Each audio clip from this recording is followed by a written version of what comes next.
Hello, everyone, and welcome to our webinar today on growing competitive intelligence in the age of AI. Leading the session are two experts in the field, Jesper Martel and Tom Riddoch. Jesper Martel is the CEO and co-founder of Commentelli, the company behind the award-winning Intelligence Today platform. He's recognized as a global leader in competitive business intelligence and is the author of Gardens of Intelligence. Tom Riddoch is a senior strategic business advisor of Commentelli, previously the president and CEO of Valona Intelligence Americas and Embrain USA Inc. Thank you so much. Welcome everyone to this webinar today. I'm super happy to be sitting here with you, Tom. We used to sit at different sides of the table, but it's nice to share experiences having been in the business for so many years. So great to have you here, Tom. Likewise, Jesper. Pleasure to be here. So Tom and I were discussing what we wanted to talk about today. And now that I see the list here, it's more about what we will not be talking about, because this is quite an extensive list. These are questions that pop up every now and then when we talk to customers, and we think they are important, especially in this age of AI. So for each of the questions that are listed here, the angle we've taken is how do they relate to AI? If at all, and if they do relate to AI, in what way have there been changes because of AI?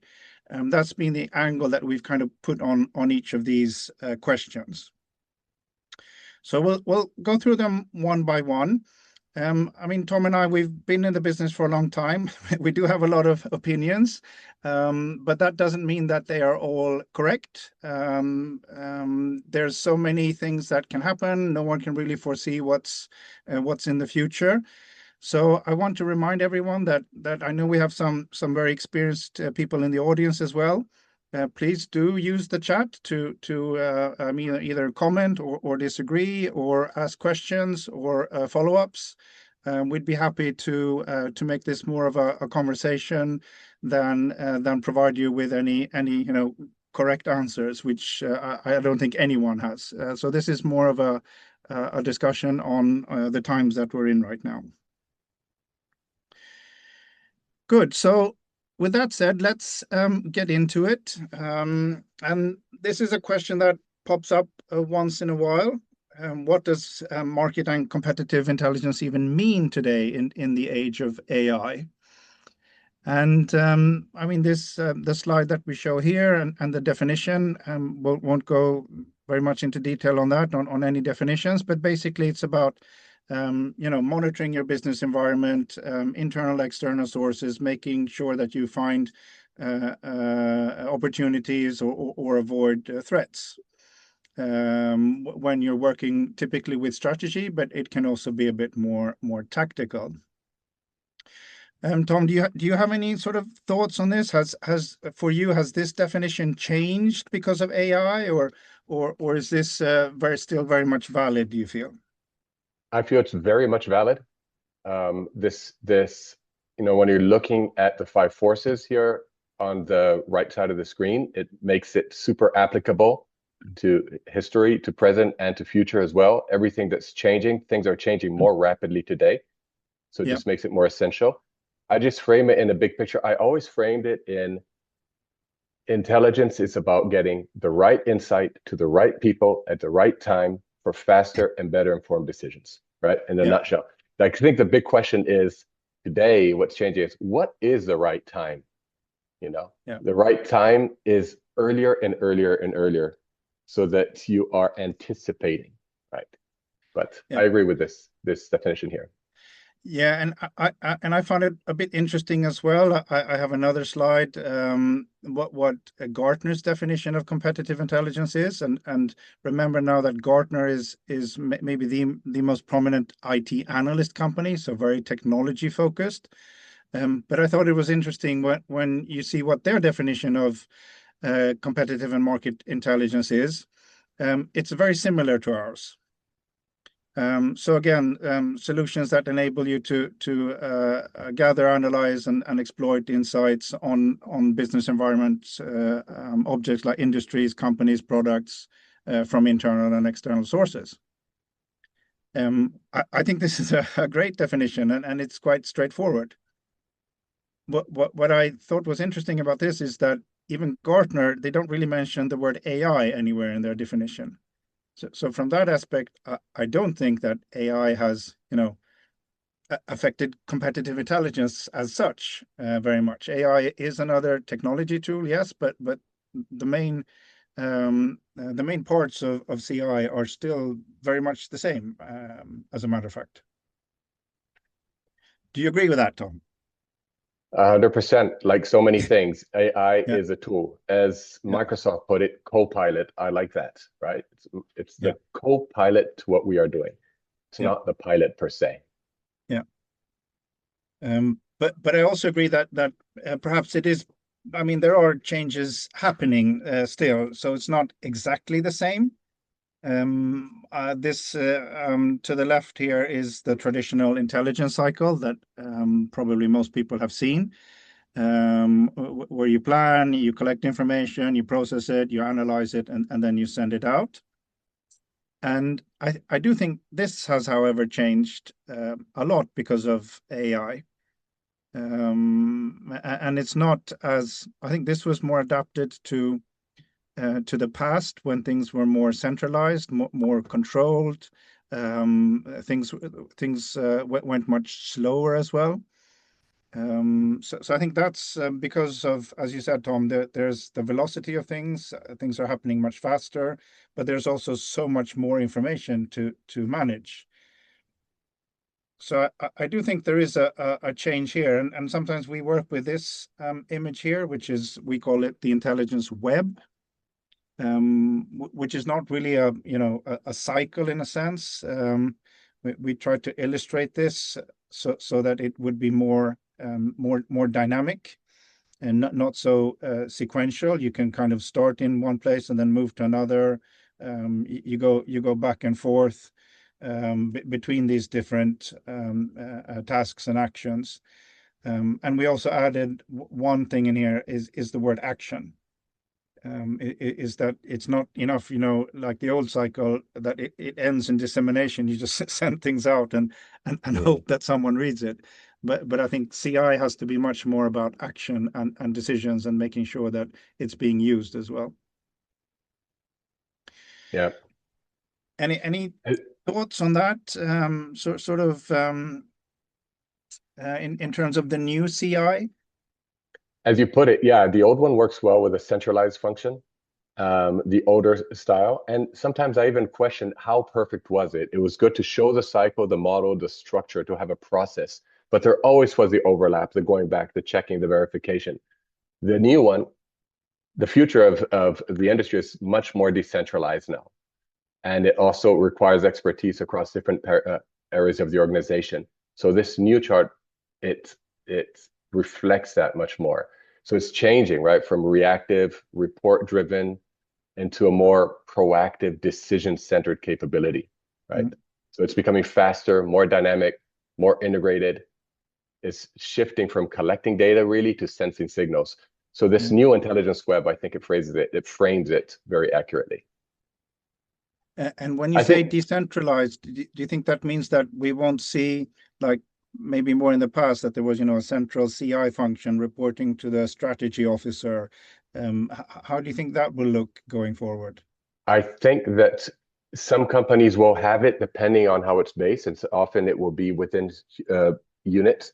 But in general, what's happening, we're going to see more CI embedded across the organization. Think of quality control. We even brought that up in the old GRIT conference. Before, depending on the industry we're at, right, it was a quality control area. Now it's everywhere across the organization.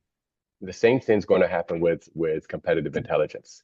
And we see the different applications. Before competitive intelligence, you could have one function just across everything. Now, not only in different departments, but also, for example, you have for strategy, CI for strategy, CI for innovation, CI for sales, product marketing. What is exactly the application? So it has become a lot more dynamic in that sense. Mhm. And so it's a skill set that many different professionals across the organizations must pick up, not necessarily a CI department or a CI professional per se. It's my opinion. But that also means that their role is not 100% CI. They will be doing a lot of other things and might be experts in other areas. How do you think that will affect CI? Yep. I think that makes it more actionable if you think about it. Mhm. You know, it makes it less of reporting. It makes it more actionable. What is the decision? What's the so what? Why do we actually need this? What are the Yeah. actions that we need to take? So it makes Yeah. you a little bit more strategic at the same time, and it even pulls you closer to the field. You know, Yeah, what are some of the exactly. triggers that are forcing us to look Yeah. out as Yeah. well? No, I totally agree with that. And so it's just it's not just, you know, a group of experts sitting in a room, you know, thinking about things. It will be much more actionable out in the fields, answering real business questions and hopefully supporting decisions as well. Yep. So I think this is a positive, and I think AI drives this because AI makes it easier to be a CI analyst than it perhaps has been in the past. You have access to more content, more sources, and more tools, so it becomes easier for anyone to at least do basic analysis. I would say. Great, but then we so we agree that CI is changing. AI is affecting it to some extent, but the basics are still the same. You still have to you know, collect information, analyze it, make sure that it gets sent out, and that decisions are made. But then you might ask yourself, why do so many market and competitive intelligence programs fail? And the image here is meant to illustrate that often we see that a new person comes in, there's a new senior manager, there's a lot of optimism, and people start a new function, so adoption grows quickly. But then after as time passes along, it kind of withers and fades a bit, and there are new people in the organization, and after time, sort of after some time has passed, and people leave and change roles.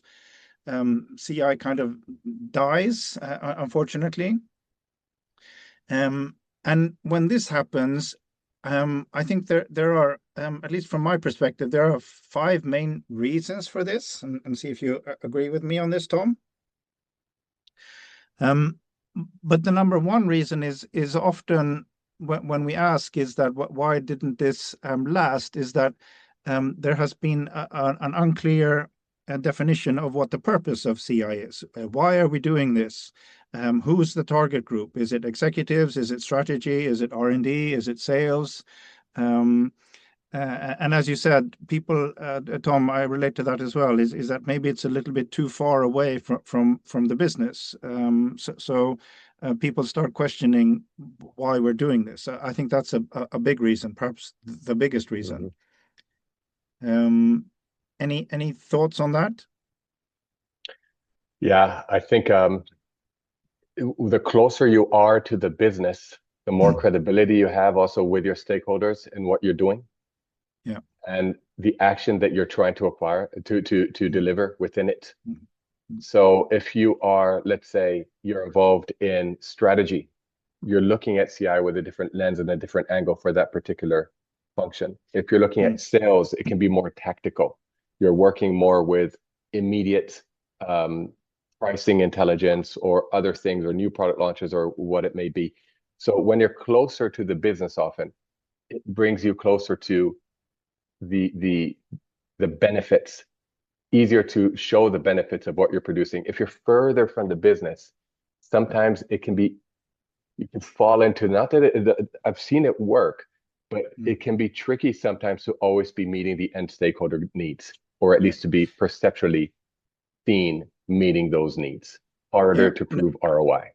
Yeah, no, and I think the key point here is perhaps you set the right expectations of your target group as well. If you tell them this is what you can expect and this is what we will deliver. If they're expecting something else, then they will be often disappointed and they stop using CI. Yeah. this kind of ties in a little bit to number 2 here, lack of business impact. But again, it has to do with making sure that the deliverables are actually used to make decisions. If that doesn't happen and people don't care what you say, and you don't have, trust in the organization, then CI is going to fail as well. Yeah. Good. The third one here is that comes up is lack of sense of urgency. And then again, this can depend a bit on what industry that you're in. Sometimes CI tends to be, just nice to have, and people write nice long reports, but no one really reads them, and they don't really see what it's going to be used for. What's the case? Can it help us, generate revenues? And if not, then it also fails over time. Yeah. What about this one, Tom? Lack of cross-fertilization. This is really when things are a little bit kept in silos, and again, not being read and not being spread in the organization. And that is actually one of the things that CI and MI is supposed to break, right? It's supposed to break the silos. So I think if we're not really addressing point 4, it's failure from the very beginning. That has to be one of the main things. Break those silos so that so that you can speak to each other, understand what's happening within your organization, and communicate within and across your organization properly as well. Yeah. If you don't break those silos, then you're never going to really understand expectations. You're never going to communicate properly to all the relevant stakeholders and make sense of what's coming in either. So. Yeah. Good. And then the final one, we touched a little bit upon this in the beginning, but lack of future focus. I think this has become more and more a reason for why programs fail. Any experience or thoughts on this from your side? Yeah, very often it's immediate only, with a lack of where do you want to be in 2 years, or where does the organization want to be in 2 years, or do you even know? So it has to be aligned with the strategic focus of the organization. But all in all, I think addressing all of these, maybe there's one common denominator here that we can think about. And I've used this, and it doesn't change with AI or with it. But basically, if the MI or the MCI program is seen, or if it becomes just an overhead or just a cost center, that's risk. The AI function is all about generating growth, generating revenue, transforming when you need to transform, mitigating risk, and all of these things have to have some tangible outcomes too. Sometimes it can be fuzzy. Sometimes it can be difficult to prove the ROI, especially when you're eliminating a risk that you don't know that would have happened had you not done it. That can get tricky. But when you're doing it over and on the right way, that's where you have to be seen. And I like bringing it even to jobs. It's not that difficult. It's not only for CI, MCI, but even our own jobs, everybody's job. If we're just a cost center, what value are we really bringing the organization or to our clients? If we're just a cost, what value are we really bringing? It's more about what's the benefit, what's the revenue, what are we mitigating in terms of risk, how are we transforming the company to perform better, to be more profitable. So that is when, if we're delivering that, we're further from failure, closer to being a success. But that's an interesting point you make. You mean you have to be able to prove value and revenue and return on investment, but that's also very, very difficult. Do you have any thoughts on how to measure ROI, how to prove your value? There are big ways and small ways, right? One is that the big macro easy answer here is flip the coin. If you didn't have it, what's the risk of not having it? Like driving in the dark is an easy way to say it, but it's a very easy answer. But I think another one is document the outcomes on a more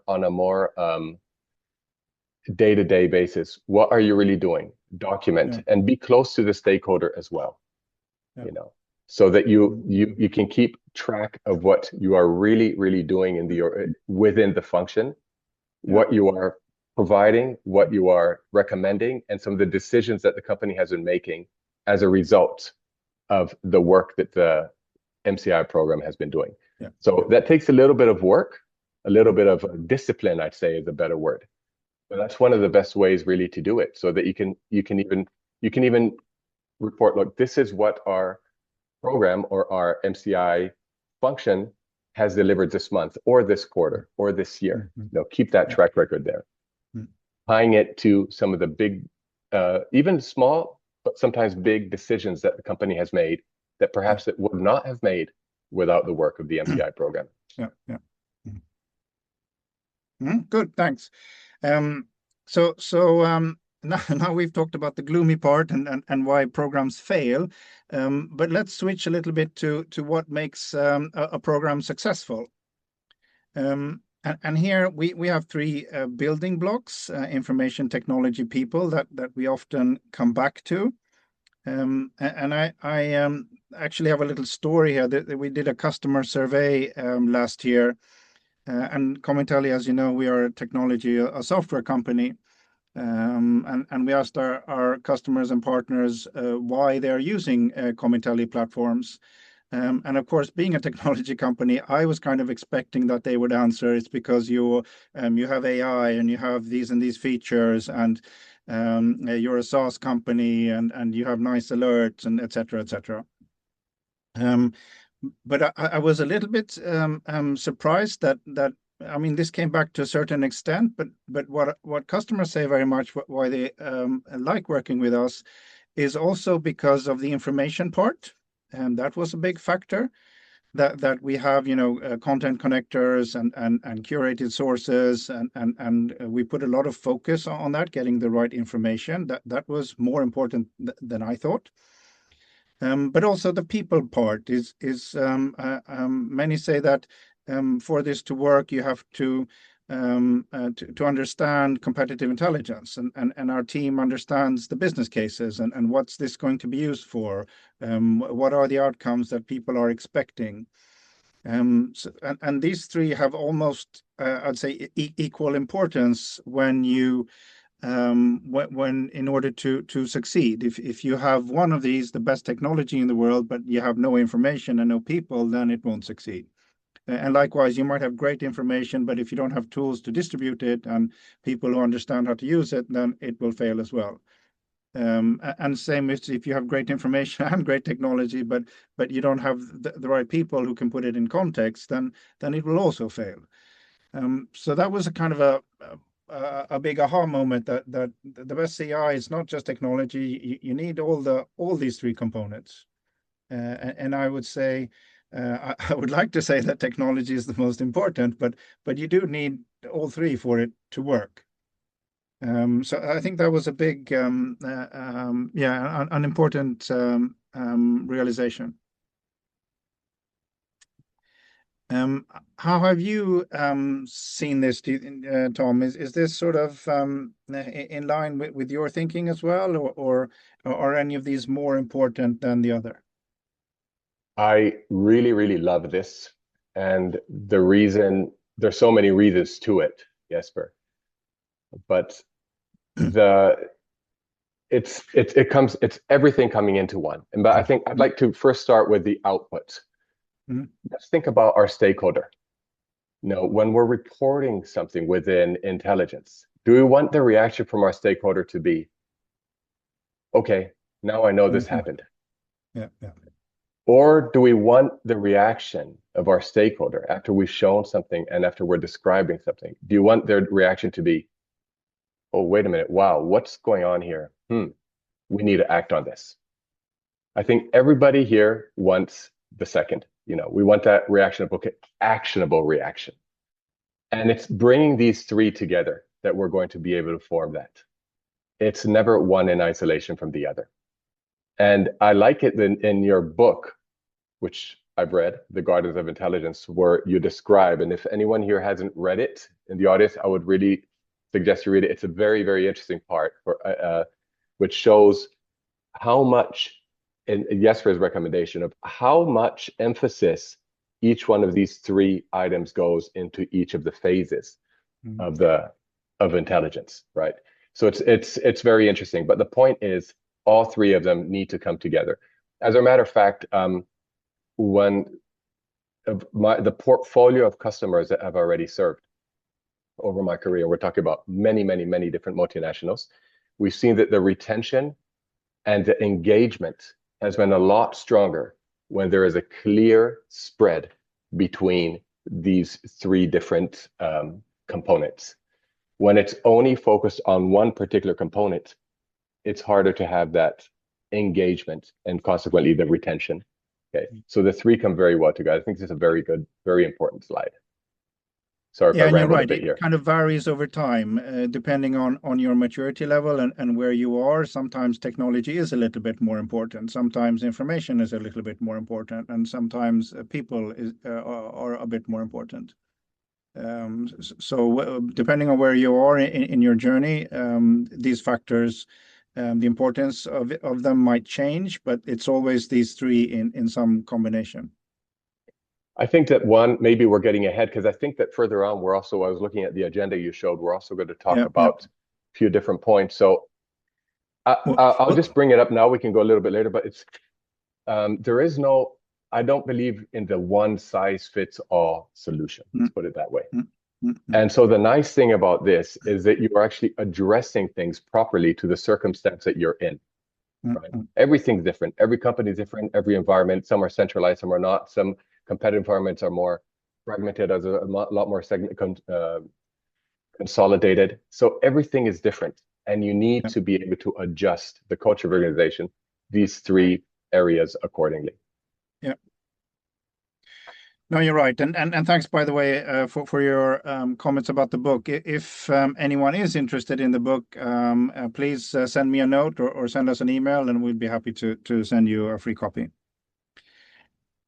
But then let's, with that sort of framework set, let's dig a little bit deeper into each one of these, and maybe start with technology, and discuss a little bit how AI and AI-driven CI platforms can help you.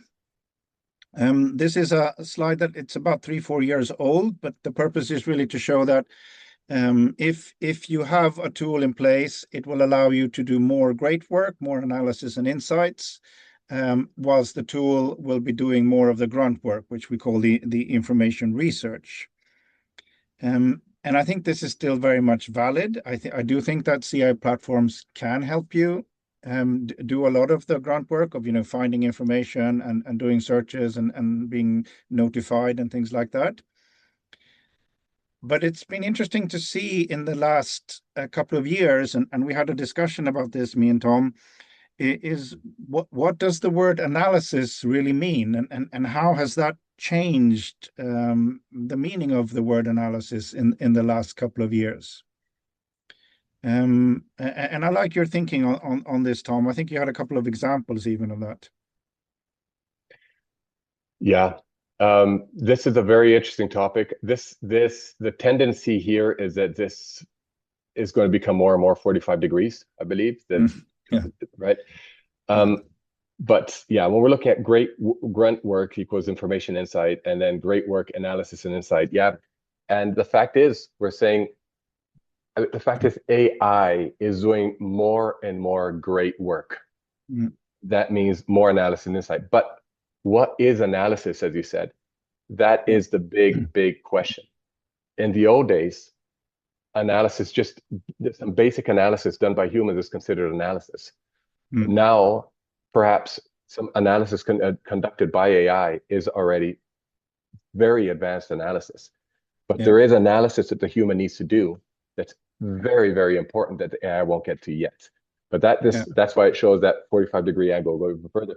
I can give a little example of a draft that I was sharing at one point. We're sharing with a customer that was basically a lot of AI analysis in that, and it was really, really impressive. But the closer we started getting to the output, okay, what does this mean for our company? And even further, what should we do about it? That's when we started seeing, okay, I wonder how accurate this is when I better really get involved over here, And the customer even flagged that. was a, hey, wow, yeah, we have to put a lot of extra attention here, or else our leadership's going to wonder how much we really know our business, right? We don't want to risk that. So I guess a big question, and I'd even, if I can, Jesper, I even welcome the audience here, maybe to even type in the chat what they believe, if there's certain points of analysis here that might be that threshold between what the machine does and what humans are doing. You know, that'd be very interesting for all of our benefit. So yeah, I think this is a super interesting discussion. What is analysis, and what used to be analysis 5 years ago is maybe not the same thing. At least human analysis is required on a different level and for different things compared to 5 years ago when this, I think, image was first done. Yeah, and I think we can get back to that big word, hallucinations. Yeah, You know, that we don't really see, at least when we're talking about more advanced AI. I don't really come across hallucinations when it's really coming into making sense of a lot of data coming in as much as we did before. But we can run into these hallucinations or far out analysis, whatever we call it, conclusions, when we're talking about, okay, what does this mean? Where should we go? Right? That's at least what I've been seeing. That's where we really, really have to come in. Yeah. No, and that kind of ties into the next slide here is how can they help you peek around the corner? We talked about maybe on the left-hand side here, monitoring what you already know was maybe more on the analysis side in the past, but in the future now people are looking more to the right-hand side. And they want to discover new things, things that they perhaps didn't know. Is what they're looking for CI to help them with, because the left-hand side is so well taken care of by intelligence platforms. So I think this is, and just to, because I know you were curious, Tom, so I put together just a quick example of what this can mean. It can be a little bit abstract when you talk about discovering things. But just to show you, one part of what, using a tool to find things that we didn't know about. This is a little feature that is very popular among our customers. It's called Trend Cluster. Many of customers use this for this exact purpose, for discovering things that might not be on their regular radar. And this is just a quick example that I did this morning. Electric vehicle batteries in China. I did a quick search. What the system can do is automatically cluster things and find trends in the main articles and find, as here, you can see sentences and a few words that it picks up that this seems to be trending. I can drill down into this a little bit more. And suddenly this company, Newmont Corporation, turns up that I've never heard of before. That's not a car company. And so I dig a little bit more. I read the articles about this. I find out that Newmont is in fact a big mining company, one of the biggest gold mining companies in the world. And they are now moving into other types of minerals. And this is leading to a whole industry restructuring and transformation. And so this is kind of gives me a little signal that, oh, here's something that I wasn't aware of. And the power of a tool is that it can sift through so many articles and help you discover these signals. And once you find a signal, like in this case, Newmont, then I can go into to Tele AI and do deeper research and sort of ask, okay, tell me a little bit more about how a company like Newmont is affecting our industry, the car industry, and I can do a quick report. This is just for example, and then it shows me sort of minerals are important for making batteries in electric cars, and they're becoming, not just a nice to know thing, but this is this is super important to be able to deliver cars in the future. And it helps you, and in this case, what I want to show here real quick is these two companies, or three companies, but Artisan and Boraton that it highlighted in yellow. This is something that a tool that AI can help you detect in huge masses of information. It will pick out these things for you, and I'm sure that they are not on your radar. if you're in the car industry, but maybe they should be. And this is an example of how you can sort of easily, and this is done in a few minutes, you can easily discover and detect things that might not be on your regular monitoring map. So I hope this this gives you a better picture, Tom, of what we mean by discovering things. So this is good. Can you go back to the trend cluster chart? Because I think I can, and I'm sure many people in the audience who are in the industry, if you look at it in this angle, it makes so much sense because, I mean, the title says that we don't know, right? And with the way the world is evolving, the way new competitors are showing up that you didn't even know that were your competitors yesterday, they were in a different industry, and all of a sudden they're eating your, pie, or whatever other expression you put about it. But that's what's happening, and this will help you with that. I don't know what I don't know. And very often in needs analysis, even for secondary or primary research ad hoc projects, we'd get that moment of almost like ambiguity and anxiety from the stakeholder even, or from the client saying, I don't know what I don't know, but I need to know, type thing. So it makes it so vague, right? Saying this, but I think everybody can get where it's coming from. And this brings it out very, very well. It gives the opportunity for us to see what is happening. And it goes back to your last slide, peeking around the corner. Yeah. And I'd like just to say one little note on that, Jesper, which is interesting, which was once I was running a workshop with several different customers, very, very brief little interviews, 10 minutes each, saying, what is most important to you about your Intel function? What, at the end of the day, besides all the nitty-gritty work you do every day and the strategic work you do, at the end of the day, what is the main value that you cannot not live without? And that word, peek around the corner, in different expressions, ways, or forms, that was a term that came out the most across all the different respondents of this workshop. So this addresses everything very well in that aspect.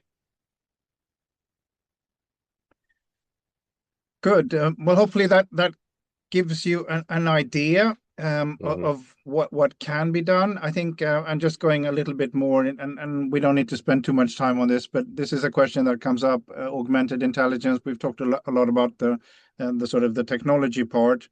But when we talk about augmented intelligence, it's very much about adding the human component as well. The picture to the right here kind of illustrates that humans and machines have different strengths. But if you combine humans and machines, that's when you get what we call augmented intelligence. Then they complement each other and they can work together. So I do think that AI can actually do a lot of analysis today that wasn't possible just 5 years ago, and that you would have called analysis in the past. But it's still not able to, as we say here, it's not able to, ask the right questions or draw conclusions or put them in your organization's context. So I still believe that there is a need for human analysis, but it's much smaller than it perhaps was in the past. Or more strategic. Yeah. So like if we're looking AI, I think it will detect a weak signal. It won't just bring data. We will detect a weak signal. Like it might say a competitor is quietly increasing some spend or hiring or some investment in a particular area. Yeah. But on its own, that's an insight. I think it's even more than just a data point. It's actually an insight, but the human will take it to the real question. Okay, what is this? Is this a defensive move?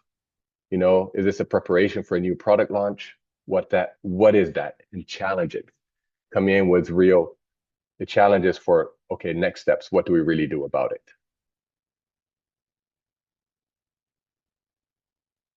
it? Good. Let's move on. Yeah, this is just a quick slide. Just a note that I'm sure that many people use generic AI like ChatGPT, etc. But I do feel that it's not. This was maybe a competitive advantage 2 years ago when it was a new tool. but today everyone is using this. So it's a commodity. It's something that is almost expected of a CI professional. So I don't think that gives you as much edge as it perhaps did in the past. And based on this this whole discussion, we've coined a term called intelligence as a solution. That combines all the different components that we've been talking about. This is a little bit related to information technology people, where we have we can provide the trusted data integrations and data sources. We have the software platform, of course, Intelligence Today, now powered by Tele AI as well. And then we will be offering more CI expertise and services as well to complement these different parts. So I think just seeing intelligence, and that's the sort of change in our perspective, intelligence not just as a platform, but as a whole solution, is a big thing for us. And I know that you're a big fan of this as well, Tom, and you probably have more experience in this than we do. But what do you think? What will customers get more out of this solution? They'll get more partnership, get more exchange of real life scenarios, of be able to look at different alternatives to address issues that they're facing. And I'll go back to the one size fits all. It's not one size fits all here. We understand that every customer is different. Every customer is facing different environments, different pressures. Every company is unique. So a one size fits all product will do some work, but we're taking it to that next level of partnership, customization, understand, okay, what can the platform do alone for you here? Okay, no, where maybe, how savvy are you? How much time do you have in your hands for this? Maybe you need a hand with that. You need additional research or advisory or even primary research, whatever it may be. We want to be sure that whatever your challenge is with market and competitive intelligence, will bring the comprehensive package to you, which will be no doubt the platform and the technology with everything you've seen, these little examples is really phenomenal. But we want to be sure that the people aspect is really there to support as well. And as I said in previously, we've already run comparisons on engagement where we have this full, what I call intelligence, what you call intelligence as a solution. And it delivers a lot more traction and a lot more, okay, now we're addressing stakeholders' needs. Than if we're in isolation alone, pushing it forward alone with the platform.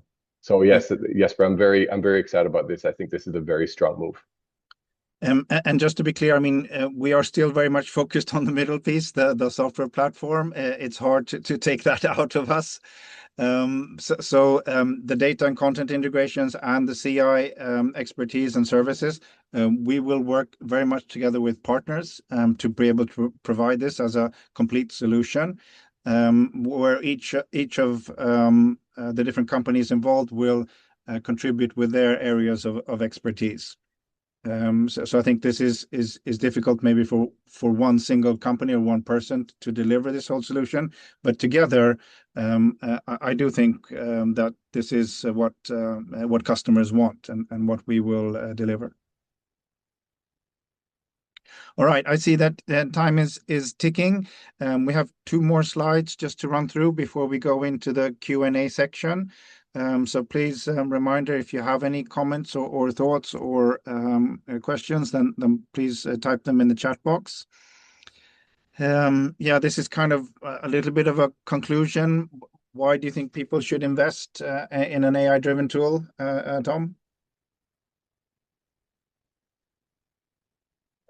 I mean, it's an AI-driven tool. Without it, how can you possibly make sense of everything that's happening outside?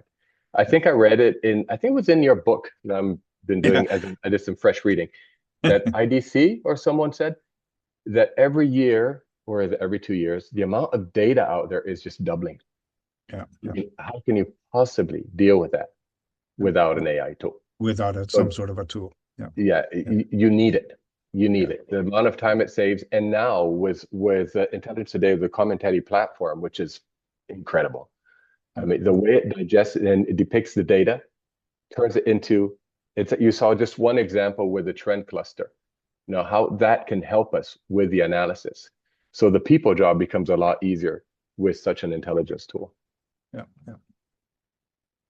And we came back to this a little bit, but justifying this and proving the ROI and the value, and how you can measure this, I think is an important component in proving your success as well. So make sure, and sometimes I feel that you have to have some sort of key performance indicator to track how things are going.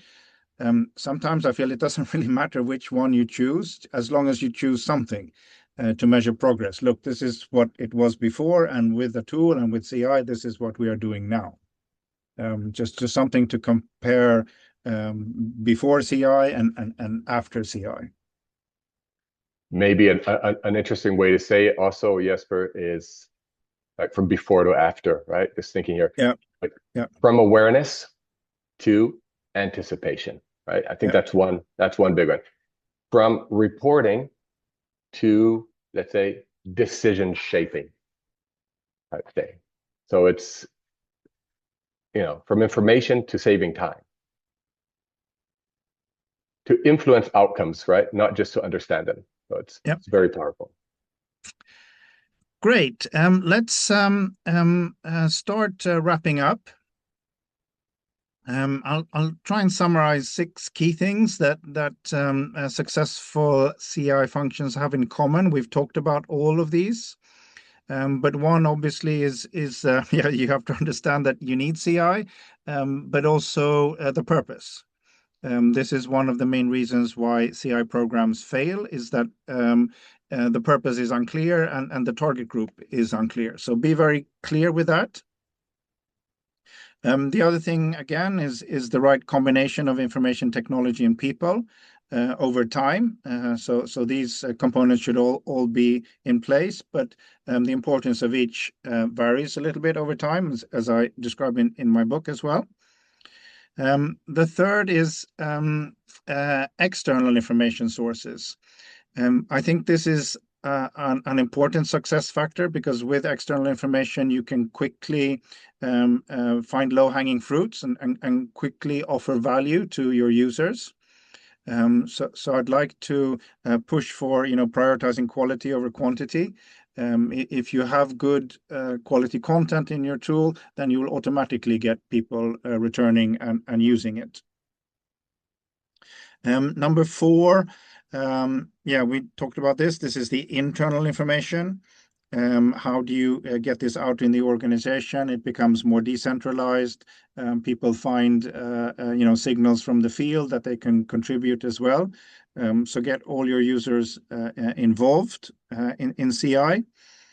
We didn't talk so much about this, but I think this is important as well, to put CI in context with all the other platforms and systems that people have. There's we talked about SharePoint and Teams and Copilot and Salesforce, etc. There are so many different tools out, BI platforms. We didn't really talk about that, but Tableau and these systems. How does your CI platform relate to those types of systems? And then finally, again, emphasizing the ability to measure and to prove value of what you're doing. I think these 6 things are when we look at sort of companies that we've worked with, if they have these 6 things in place, then it becomes a success, not just in the short run, but in the long term as well. Then it becomes sort of integrated part of the organization. And these are not easy things to do. It takes time, but these are the things that I think you should be looking for. Anything you'd like to comment or add to this, Tom, to these 6 things? This is comprehensive. Maybe just 2 things. One, think grit. We've been talking a lot about grit lately. Growth, risk mitigation, impact, transformation.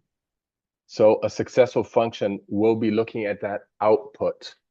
Okay, remember, it's not about only reporting, about the output, and those are good things to keep in mind as output.